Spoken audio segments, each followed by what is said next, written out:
In the Lego Technic team, we came up with a really crazy idea. Could we build a full-scale Bugatti Chiron out of Lego Technic elements and actually make it drive? This is the story of how we did it.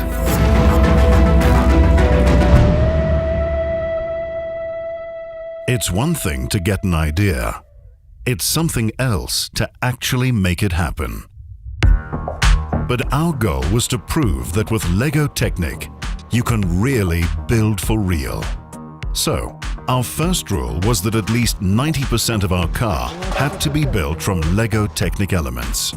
So the first time I heard about the model, I was really excited because it's something we haven't ever done before. We have also a lot of concerns because we don't do much Technic building here. So we just didn't know if that's actually possible. It's something that moves the boundaries and completely redefines the standard. Before we could even start the construction process, the team had to do a lot of research and sketching. We quickly realized that only a few technical parts could be drawn on computers. Most of the car had to be designed while we were building it. We tried to minimize the construction as it is possible, so not to go with the classical chassis as all the cars have. We tried to minimize everything and to be more close to build for real. And that's the reason why, for example, now we have the A-pillar, the rear wing, or for example, door hinges made of Lego Technic bricks. And it was a huge task for the team to build almost everything out of Technic elements. The real Chiron has very sculptural aesthetics with a lot of curved surfaces. Basically, there is no straight line on the car. So we had to come up with a way how to replicate the surface of the car with Lego Technic. And for that, we came up with this so-called skin. Basically, the idea is we divide the surface of the car into very small triangles and then connect them with flexible elements. So we can actually have this impression of curved surface. We not only had to build the car, but a special tool for adjusting the outer skin as well. One of the key design elements of the original Bugatti Chiron is the unique light system. The iconic wide rear light bar is an integral part of the Chiron's DNA. So it was very important for us to reproduce the entire light system in the Lego Technic version and make it work just like the original car. Well, as I heard for the first time, the model is about to be movable. It was like, well, we can do that. And they told me then with this.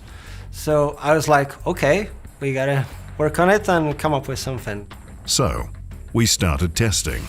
And it's a matrix of 7x7 motors in 2 layers and multiply it by 24. So you have 2,304 power function motors in the vehicle. The small Lego Technic gear wheels were a major concern. They had to move a car with a weight of 1.5 tons.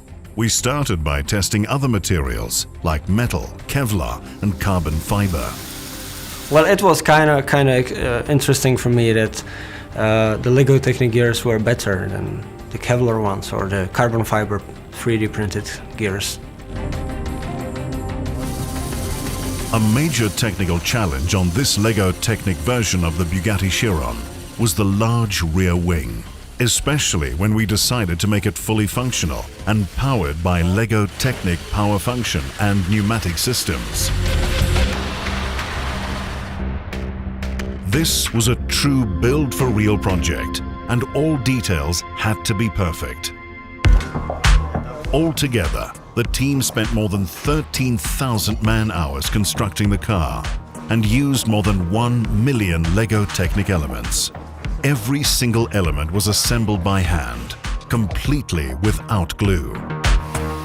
The final construction had to be both stable and flexible, so the car could drive without breaking apart. And the result was astonishing.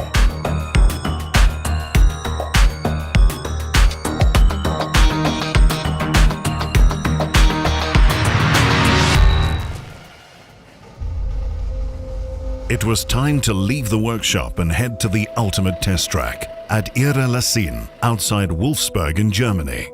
The same track where Bugatti test drive their vehicles. Was it possible to build a car out of Lego Technic and make it drive using only Lego Technic power function motors? We were about to find out. There was only one person who could drive our car, and that was Andy Wallace, the official Bugatti pilot. He was ready, but was the car?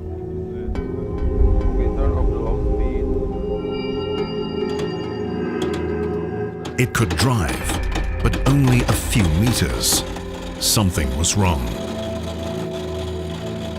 Was this going to be a major failure instead of the success we dreamed of?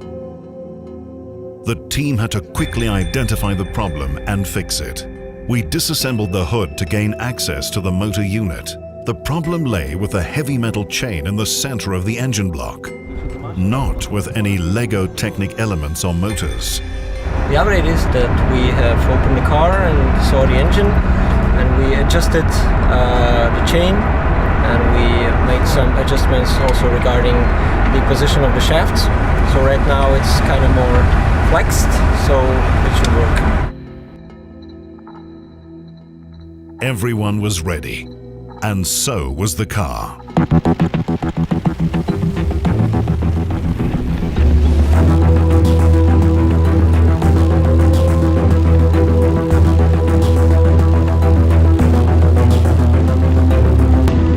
It could really drive.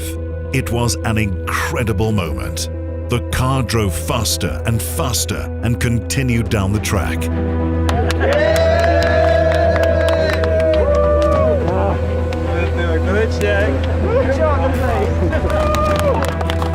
That was fantastic. Yeah. It really was, yeah. And it actually was gaining a lot more speed as we went along. Yeah, after all the tunnel, it's amazing. I mean, Wow. what else? This is why we came, and it's great. It's running under its own power. Every little piece that's on the real Yeah. Chiron is there. And it's not until you sit and you look and you spend time taking it all in and, Yeah. and enjoying the surroundings. But also, you know, okay, we know dynamically it runs very well, we know that. But if Yeah. you stand 10 meters back between the Lego Chiron and the real Chiron, you really would struggle to tell the difference. I Yeah. mean, seriously, Yeah. it's that good. We did the impossible. We built a car out of Lego Technic elements and actually made it drive.